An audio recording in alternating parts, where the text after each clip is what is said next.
All right, well, welcome everyone. Delighted to start the UVA WISE committee meeting here this morning. I'd like to begin by first, several of us had two really great opportunities to visit WISE recently. One back in April for a WISE committee meeting, and then most recently for a commencement. And both of them were just such great, inspiring opportunities to learn more about the college and their contributions to that region and to the Commonwealth and all the great things that are happening down there.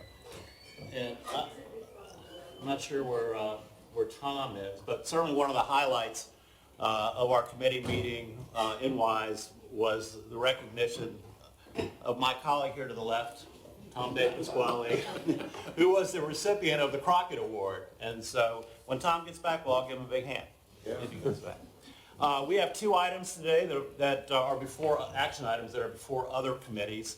One is the Finance Committee will consider the budget later this afternoon.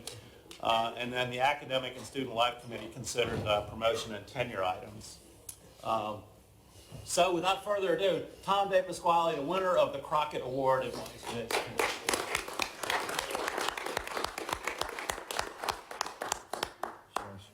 Time. We have two action items on the agenda. One is the actually reappointment of 4 members to the UVA WISE College Advisory Board.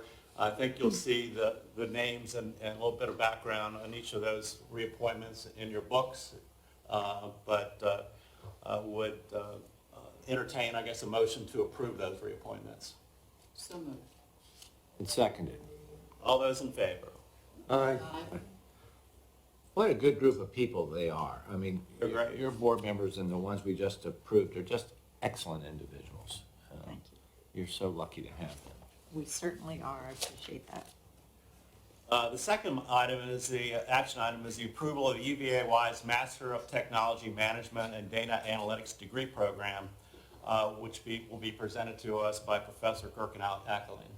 Okay, so I will have Mr. Ackland join the table and do the presentation.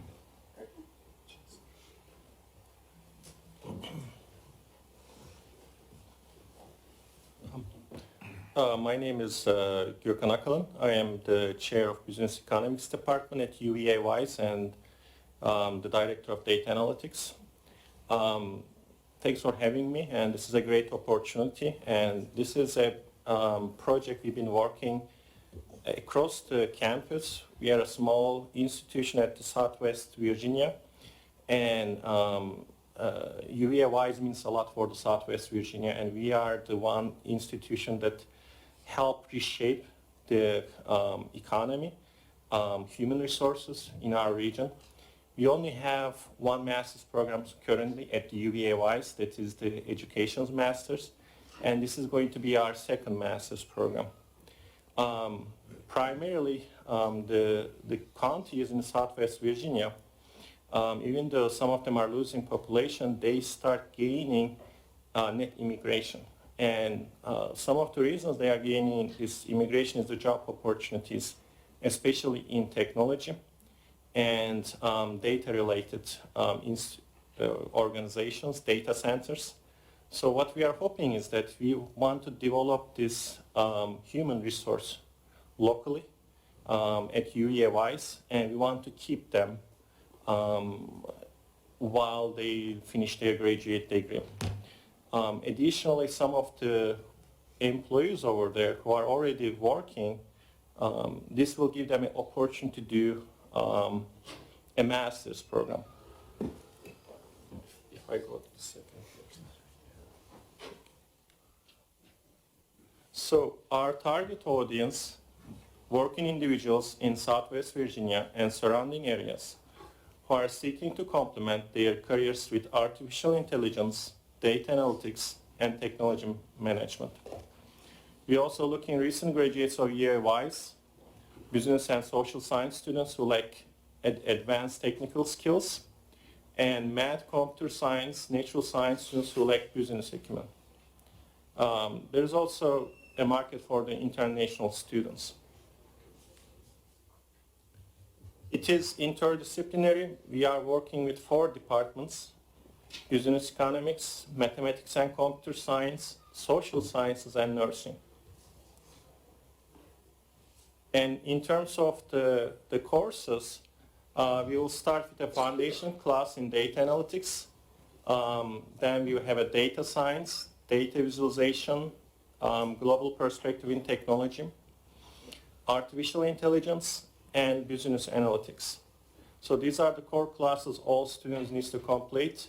And we will offer them a long list of electives. It is hard to read, but the courses are financial technology, accounting analytics, healthcare management, marketing analytics, or cybersecurity, or databases, computer networks. So it's a variety of the classes from different departments. We envision to have our program online and face-to-face, and we want to make sure that most of our students complete in 12 to 18 months. In 2 to 3 years, once we launch the program, we hope to have 35 students.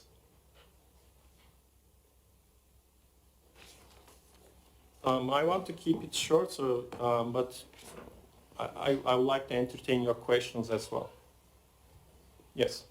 Do you have the professors on staff to start now to do these courses?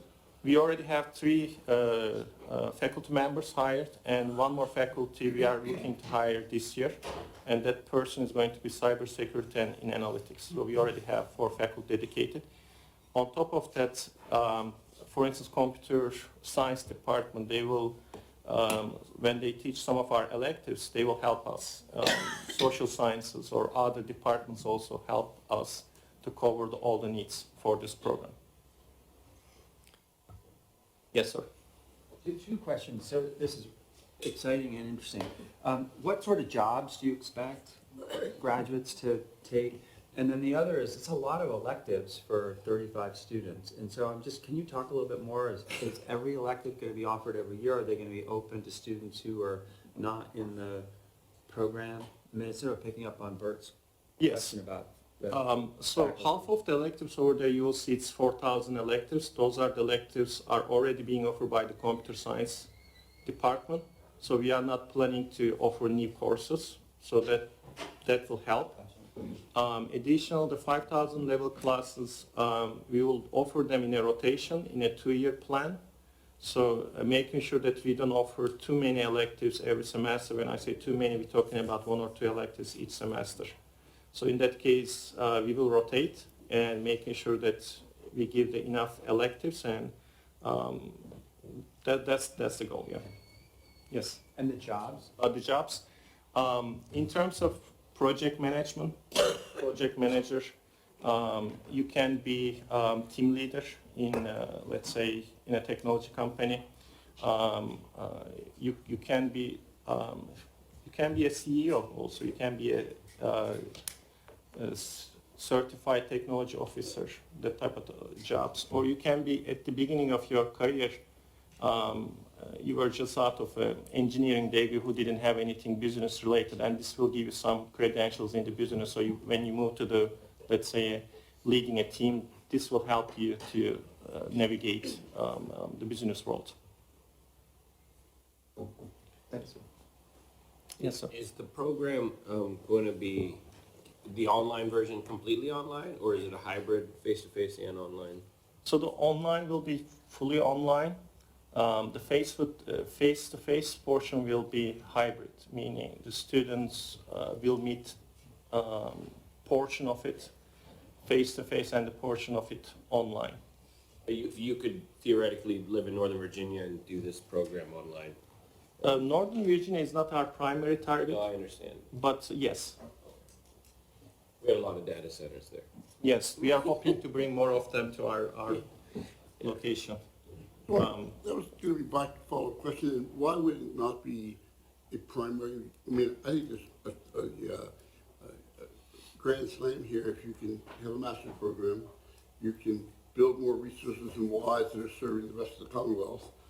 Many of these courses tend to be very profitable, and they tie into the overall message of UVA. I'm assuming that the science you're offering here is similar to what we would teach here. why would it not be a priority to include ourselves in the Northern Virginia effort? Is there a policy of who gets to do that and how do they do that? Because I would just think that's turning down, unless you're full, it's just turning down good money. I'll try and help. So Yes. I think that could be a market area. Our initial market area will really be to recruit in our region. We do know that there is some desire from the hospitals, from the banks, for local employees. So as we build the program, we'll start there. But obviously, if the market can develop in Northern Virginia, there's no reason why we wouldn't do that. What we've seen with our education program is initially it's been local, but now in year 2, it is expanding out. As a matter of fact, we just graduated a student who was teaching in Maryland, who was an alum and did our education master's totally online and came back. So I think we'll see some of that develop over time, which is a great benefit. I'm assuming there's a Northern Virginia marketing effort you could tie into. It's not like you're going to territory that doesn't have any effort going on. I think if anything, they're looking for some, of course, to me, it's a grand slam if you can grow both, and one should not have to suffer from the other. Yeah. We also anticipate students from Tennessee, North Carolina. Those are very close to us, Atlanta region, so those are also close to us. So this is a very exciting program, and thank you for all you've done to get it to this point. Do you have to go to the state, to Chev, in order to get this approved, and where does that process stand? So we did a program announcement early in the March, and that went good. And then after we got the approval from this committee, we will basically ask for the final approval. So the Chev is the final location, and we are hoping to send our documents by July of this year. Thank you. And the good news is that Chev has actually changed their process for new program approval. So they have said from the time they do the program announcement to approval, it cannot take any longer than a year. So our hope is that we'll present this proposal at the next Chev board meeting, and that we'll be able to move ahead. Thank you. Thank you, Professor. This is an action item, and so I would entertain a motion to approve. So moved. Second. All those in favor? Aye. Good with that. I will introduce Chancellor Henry, who will give us a report on enrollment and student affairs. So first, I want to thank everyone for taking the time out of your schedules. As Mark said, we had a wonderful group and a good meeting in Wise back in April. I'm happy to say that the new nursing building, Pippin Wiley Hall, is being well utilized, and I think it's a very desirable space. So much so that the nursing chair is a little nervous about how much utilization the building's getting, but it's been wonderful to see all the students there in the new building. So I want to talk a little bit about our enrollment and where we are. So this is the good news part of our meeting, in addition to the new program that we've just approved. So today on campus, we have our first in-person orientation. We were anticipating 106 students and their families to come, and Jeff Baylor's been sending me photos all morning. He's our enrollment management person, and apparently we had 110 show up, so it's always nice. He was afraid with all of the FAFSA stuff going on that it might be a lower number, but apparently it wasn't, and so all of those registrations have begun. So to talk a little bit, you heard yesterday from the folks at UVA about the FAFSA work that's going on. We started very early on because our students are so needy. We know that all of our students needed to apply for financial aid, federal financial aid. Close to 90% of our students get federal financial aid. And so very early on, we decided that we needed to begin packaging even without that data. We knew there was a little bit of a risk to that, but we felt that there was more of a risk not to package than it was. So we had some assumptions. As students were able to apply, they actually got some data back about an estimate of where they would wind up in the federal grant programming. So we used that initially. We're now verifying all of that, but my commitment to the students was that we would not reduce their financial aid. So that was the risky part of going out early. And right now, we estimate that we have a majority of our students who have said they're coming packaged, probably in the 90 to 95%, so that's a good thing. One thing that we did, because FAFSA had changed so much, was we extended our office hours 1 day a week into the evening. Students could get an appointment to get financial aid support and assistance. We did that virtually, in person, or over the phone. Into the evenings, we added a Saturday option for students to be able to come in and have someone sit with them and their families so that they could get all of that work done, because we just felt that it was so important for our students to do that. So we feel that we're in a very good place there, and we're moving ahead. So on to the numbers. So as you know, last year we had a great new student enrollment. We, in the fall, landed with new students and first time in college and transfer students. We were just over 500, and we set a target for 576. That was an 8% growth. Right now, our total new students is at 683. So we have far surpassed our target, which is the great news. We know some of those numbers are soft and won't come in, but we do believe that we will make the target. So our first year undergraduate numbers right now, we're looking at 428. Our transfer numbers are at 100, and those are a little light. We are hoping to have 123 transfers, but the transfer numbers tend to come in a little bit later. Our graduate students, we're at 10 new master's students for the education degree program, and so overall we have 25 students who are continuing or enrolling in that. Yes. 8 years ago or 7 years ago, you hit your low number, and I think it started with a 2, right? What was the lowest first year we had? The lowest, The first year starting class we had in the last 8 years. it was about 240 was our lowest. We double lots of things around here. This is doubling changing lives, is what she's accomplished. Actually, it's almost tripling changing lives. And it is an unbelievable number, and it's a total credit to her team. I sat next to a very smart lady, Barbara Phillips. She says, well, I don't know what they are.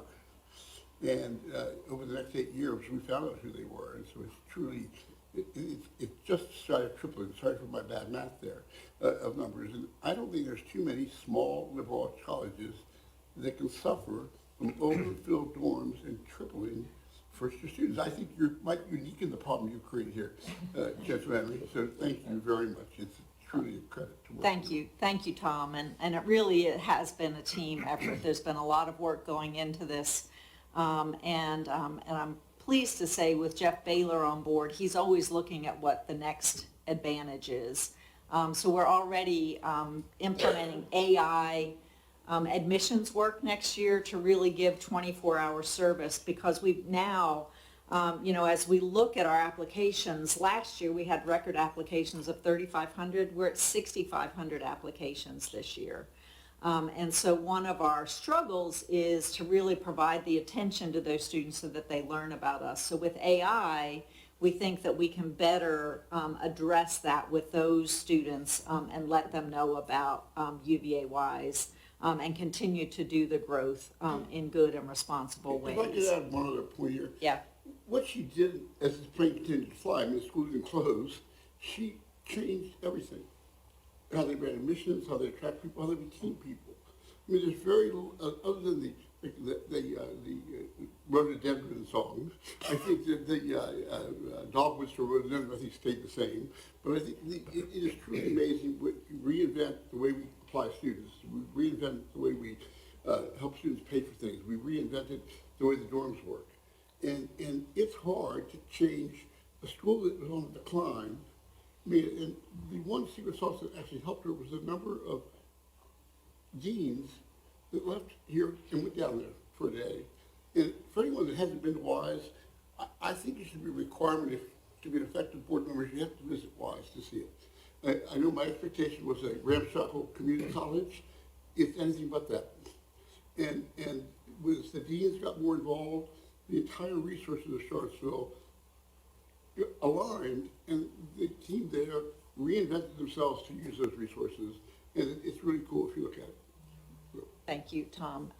Mr. Chairman, I'm going to echo that because Mr. Now and I remember, and maybe one of the best moves we ever made when I chaired the Academic Affairs Committee, and we interviewed Donna with the president, and we hired her. And you talking about, Jim, in advance of good and great, which you coined and invented, we put Donna to that task for UVA WISE, and it was fortuitous that you came along to give us that moniker because you have really done amazing stuff. And Tom, when we went down there in when did we hire you?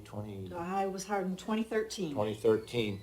It was not anything like you've seen now. It wasn't quite ramshackle, but it was much less refined, but the people have always been what makes that place so special. And as a board, we are blessed to have Donna and to have that facility as our sister associate.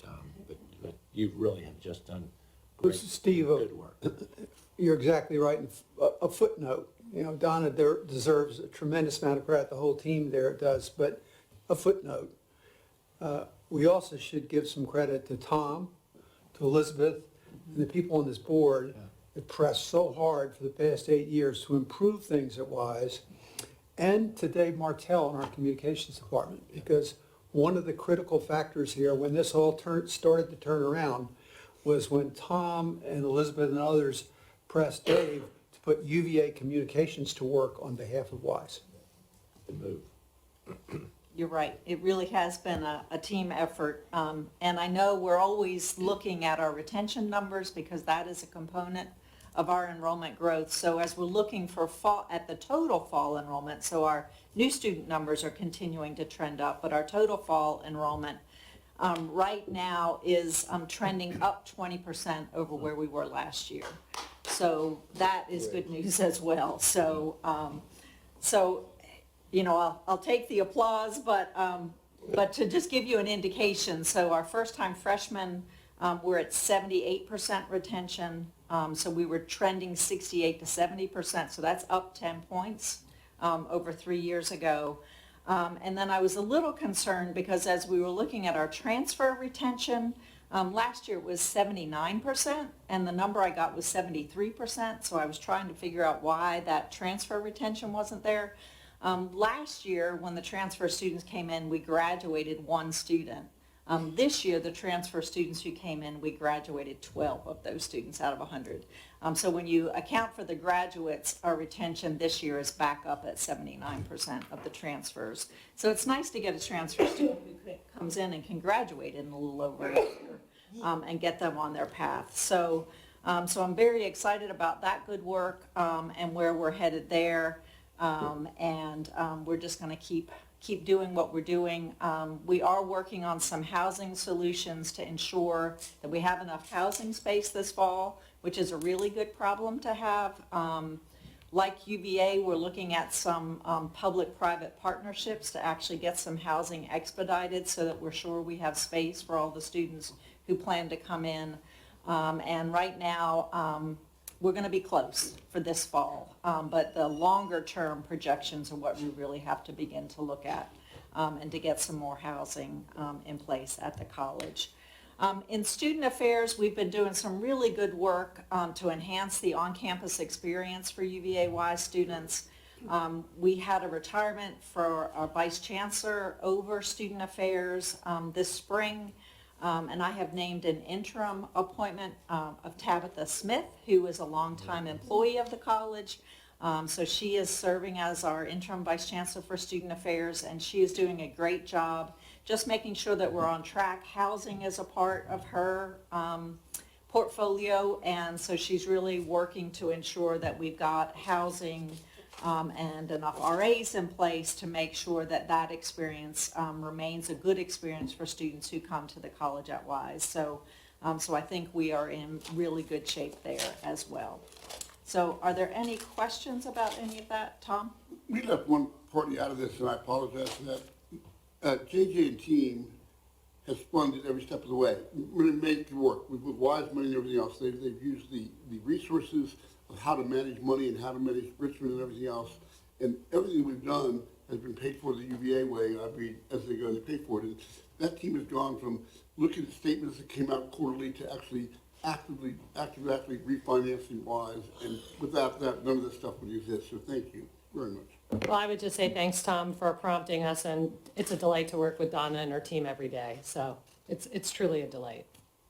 And I have to say, one other thing that we're beginning to work on is, with new enrollment comes tuition growth.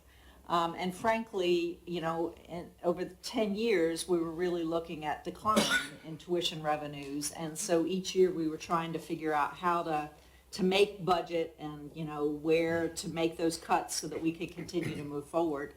So now I'm actually working with the team and saying to them, we've got more tuition revenue coming in, so let's figure out where we need to shore up. Let's realign some of the new dollars coming in so that we can continue to support the college to move forward in the good way. So that's the good news for a group of people who just really had come accustomed to not having those additional revenues. So it's an exciting time. With that, are there any other questions? Jim? So this is a great news. Just a couple of questions. On the Education Masters, you have 10 new students. Coming in. What's your goal? Our goal was to have, in the first year, 20 students. Last year we had 25 students, 14 graduated in May. And so our goal is, again, to have 25 to 30 students in the fall, and I think we're going to make that target for next year. And then we'll see how that program continues to grow. Right. And then I think you mentioned this, but I missed it. Retention rates from first to second year, where are they? And can you talk a little bit about the efforts you've been making to increase that? Because I think that's a really important piece of this puzzle too. Right. So as we're currently looking at new student retention, so in 2019, which was right before COVID, our freshman retention was 66%, and our transfer retention was 56%. For the 2022 cohort, we jumped to 75% freshman retention and 79% transfer retention. And we're on track this fall to be at that same level or maybe a little bit higher. My goal has been to get us to 80% for freshman retention, and then I think once we get there, we can continue to move forward. But on the retention front, we are really working on advising, a lot like UVA is. We have a model of first-year advisors of faculty who go through training and work with the new students as they come in. We had when students would come in for orientation, they would meet with advisors face-to-face, sort of in a larger cohort model. COVID actually taught us some things about advising, so we now have students paired with their advisors, and they do virtual advising. So essentially, before you come for orientation, you have one-on-one advising virtually with your advisor. You have your schedule in place. So it's not that, we're all in a room and trying to figure out what we're going to take. So that we have found has been a great introduction. And then the students work with that first year advisor until they declare a major, which is sometime in their sophomore year. So that has been very helpful. And then the on-campus work that we've been doing, really engaging clubs and organizations. Post-COVID, we were down to 25 clubs and organizations.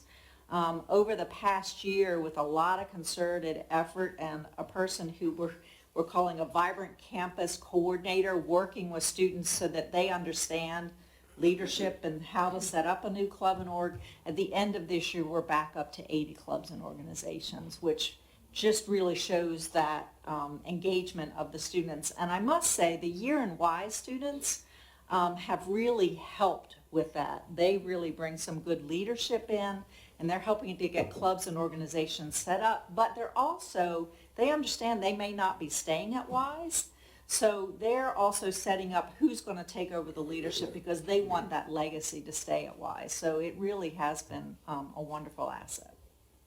Thanks.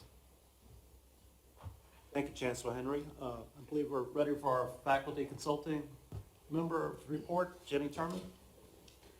Yeah, thank you and good morning. I have 3 points of, I guess 3 reports to issue to you all this morning. And the first one's coming from somebody I've spoken about before, Professor of Biology Bruce Cahoon, who just seems to be absolutely on fire right now with his mentoring students and doing innovative research. So he and several students recently used molecular genetic techniques to study the dietary preferences of mussels. Mussels apparently have a palate, so this is the gist of their research. These mussels are located in the Clinch River, and their findings were just published in a major journal, Nature's Scientific Reports.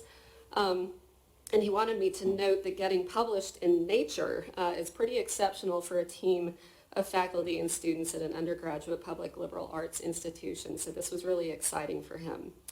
The Clinch River is renowned for its indigenous population of mussels. There are at least 46 species, which is the largest assemblage in the world that's been documented to this point. Professor Cahoon indicated that he believes this publication will become a landmark study because it does basically chronicle what they like to eat. So upon beginning their research, the team was surprised to learn that there wasn't very much evidence or information about this basic aspect of freshwater mussel biology. And so this work demonstrated that they have dietary preferences and do not simply eat anything they can siphon out of the water. So one of the species they studied has been suffering from a severe decline since 2016. So this work showed that it has dietary preferences different from other mussels, which can offer clues as to why it has been dying. It seems like the information that's out there explaining the die-off looked for reasons related to viruses or bacteria. He suggests, and this research suggests, that it's actually their unique dietary preferences that could be the cause of the decline.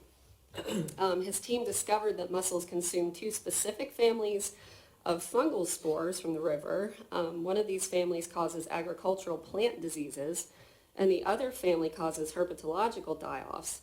So this demonstrates the importance of maintaining healthy mussel beds in the rivers, as it shows that the mussels can actually help reduce agricultural pests as well as contribute to the overall ecological health of the river system.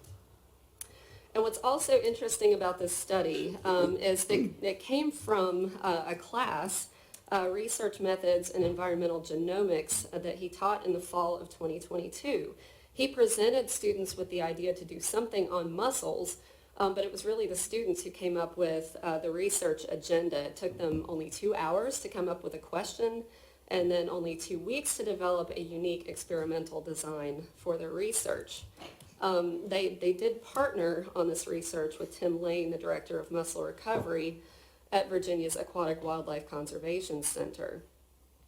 He also indicated this was one of the more rewarding experiences he's enjoyed as a teacher scientist because this group of students ultimately proved very committed to the project. Its completion required continuing work well past the end of the fall 2022 semester, and they all stuck with it over time. And I think we probably have mentioned a couple of these students before. Those involved were Isabella Maggard, who won the UVA-Wise Chancellor's Medal for this project, and she's starting a PhD program this fall. Another student, Kayla Deal, who is now a high school biology teacher in Scott County, and then 2 current students, Tina et al. And Rachel Sproles, who are still enrolled at UVA-Wise. And finally, the last bit of information about this project was that it was funded through the National Science Foundation as STEM grant and the Buchanan Chair of Biology Endowment. So he just continues in the sciences in general, continue to do really, really exciting and fun research projects for the students. So I have the second report coming from sociology professor Krista Moore, who I've mentioned before in the context of the Academic Community Engagement Program. And just as a refresher, that's the program designed to embed experiential community-based learning into course curricula. And this program is continuing to grow. This past semester we offered 14 ACE courses, which was the most to date. And students who take 3 ACE courses receive a designation on their transcript, and then they get special cords at graduation. And she reported that we currently have 30 students enrolled in the program and 13 who graduated in May, having completed the requirements for the ACE designation. So that's been a really popular program for students. She also reported that the Office of Career Discovery, in collaboration with the Experiential Learning Hub members, facilitated a new memorandum of understanding with the Shepherd Higher Education Consortium on Poverty, a collaboration that initially began before COVID in 2019. Our first SHECP summer intern, Asha Nyman, will be participating in an auspicious and fully funded community-based internship that focuses on poverty-related issues this summer. This collaboration with the SHECP also gives the college an opportunity to propose and develop a new poverty studies interdisciplinary minor. So Professor Moore is working with history professor Brian McKnight on drafting this plan, as it will fall under the Center for Appalachian Studies, and it will draw input and support from both career discovery and other faculty members across campus. So that's, we look forward to more development on that. So the last piece of information I'm going to share is on the creation of a regional humanities center at UVA Wise. And this came from a conversation that Provost Clark had with folks at Virginia Humanities, which is housed here. And they have spent the semester working on developing a basically a regional division in Southwest Virginia. This is part of Virginia Humanities' larger plan to have 5 regional divisions so that they can better serve the entire Commonwealth. I think traditionally they tended to focus more on Central Virginia, and they're hoping to expand their reach and presence throughout the state. They have just established a regional center in the Southwest, I think out of Hampton Roads. And so the executive director, Matthew Gibson, again, reached out to our administration to determine whether UVA Wise would be a good second regional center. So we're pleased to announce that we're in the process of finalizing the agreement with Virginia Humanities. We are going to move forward with this, and the partnership should begin effectively on July 1st of this year, with the idea of the program going live by next year. So some of the responsibilities of these regional centers include holding consistent meetings and joint planning sessions with Virginia Humanities, sharing expertise between the two institutions that will help strengthen the humanities throughout Virginia, and in our case, Southwest Virginia. And these kinds of things might include developing potential program venues in the region, or bringing humanities experts from outside the region to speak to local audiences. We also plan to pool resources to create impactful and innovative humanities programs that resonate with diverse audiences in the Southwest Virginia region and align with current College at Wise initiative content. The divisions will advocate for humanities activities and initiatives by marketing and creating awareness, issuing grant announcements, distributing grant funds, sharing success stories, and actively supporting the shared mission of advancing the humanities. Grant making is going to be one of the primary missions of these programs. And then finally, the last piece is to create, in the short term, an advisory committee that can help determine grant recipients. So at this time, we're not completely set on what our district will look like, but we've kind of proposed Smith and Tazewell counties and areas further west for the service area that may slightly be adjusted in the future, but to make it manageable, that's kind of the region we're envisioning. And staffing for this position is going to come from UVA Wise. So a few weeks ago, I met with Brian McKnight and Provost Clark, who asked me if I would actually head this initiative up. And given my background in museums and folklore and doing some grant writing myself, I was really, really excited about the opportunity and accepted the offer. So I look forward to this new role. I will continue teaching. It'll be a reduced course load, but yeah, it's pretty exciting. So I think this is actually my last board meeting as well. This is a 2-year appointment, and I just want to thank you all so much for your kindness and hospitality, and for your enthusiastic support of the work that we do at UVA Wise. It's been really wonderful to get to know all of you and learn of your ardent support for us. We are very grateful, so thank you. Thank you, Jenny.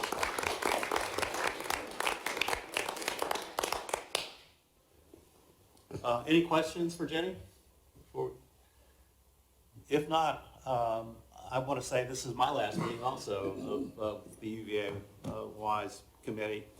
And I just want to thank the board, thank the staff, administration for all their support for the College of WISE. It's really been an amazing transformation to watch over the last several years. And I especially just want to echo what Tom and Elizabeth, Steve, and so many people have said about your leadership, Donna, and everything that you're doing down there. It makes it easy for us. And congratulations. Thank you. Okay. Very good. Well, in light of the fact that we've made up some time, I'm going to use some executive privilege and offer a break for about 10 minutes, and then we'll reconvene at, we'll say 12 minutes, and we'll reconvene at 11 to start the audit committee meeting. This is the third break in 8 years, so that's the third break in 8 years.